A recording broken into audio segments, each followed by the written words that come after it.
Court के बारे में।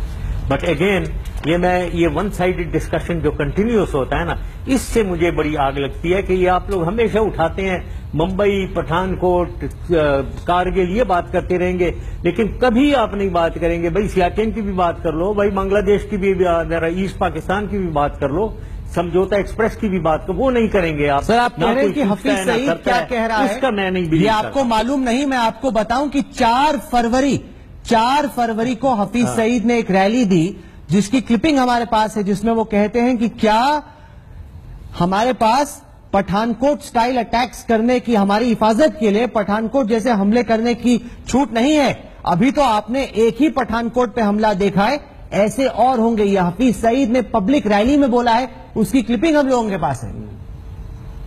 और आपको ये भी सुना होगा आपने, आपके डिफेंस मिनिस्टर पाकिस्तान के बारे में क्या कह रहे हैं, आपके प्राइम मिनिस्टर पाकिस्तान के बारे में क्या थ्रेट्स दे रहे हैं। तो ये तो एक इंडिविजुअल हाफिज सईद थ्रेट दे रहा है ना, तो आपके तो प्राइम मिनिस्टर और डिफेंस मिनिस्टर पाकिस्तान को थ्रेटन कर रहे हैं कि आपने देखा नहीं है हम आपके साथ क्या करेंगे, हम आपके साथ 1 साल में वो करेंगे जो आपने कभी नहीं देखा है। ये तो आपके मिनिस्टर्स कह रहे हैं, आपके प्राइम मिनिस्टर कह रहे हैं। प्रधानमंत्री ने क्या कह दिया?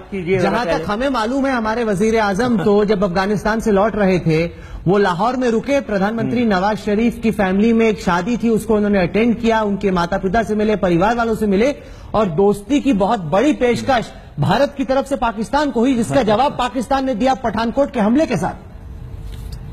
देखें, ये इस किस्म की हिपोक्रेसी जो है ना, ये बंद करें।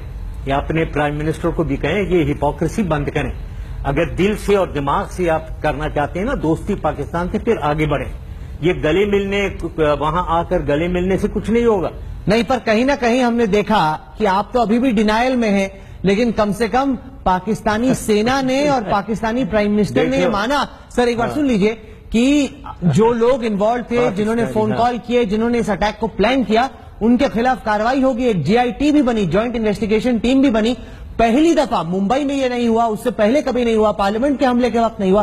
पहली दफा पाकिस्तान ने माना कि पाकिस्तानी सरजमीन से अटैक प्लान किया गया और आतंकवादियों के खिलाफ कार्रवाई होगी। तो पहली दफा आपकी सरकार ने माना है सर। जो सही बात, चले अगर माने वो कर रहे हैं तो बस ये बात है।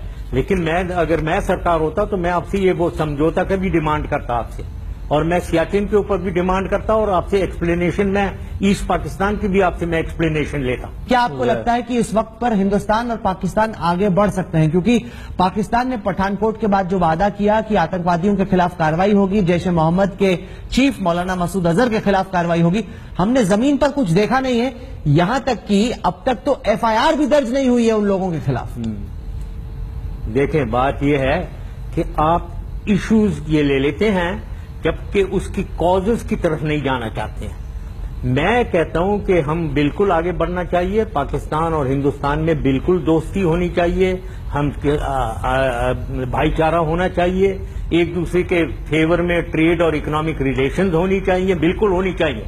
लेकिन जो कॉजेज ऑफ वॉर हैं, कॉजेज ऑफ डिस्प्यूट, ये जो आप कह रहे हैं पठानकोट हुआ, कश्मीर हुआ, जो कुछ भी है, इसके पीछे कॉजेज हैं।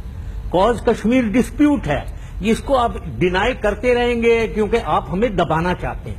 हम दबेंगे नहीं, पाकिस्तान दबना नहीं चाहता है, मैं तो कभी नहीं दबूंगा। तो कोई और लीडर दबना चाहता है तो दब जाए, लेकिन आपको समझना चाहिए हर इशू के पीछे कॉज होती है, उस कॉज के पीछे जाएं आप। सर आप कॉज की बात कर रहे हैं, मैं आप ही का एक पुराना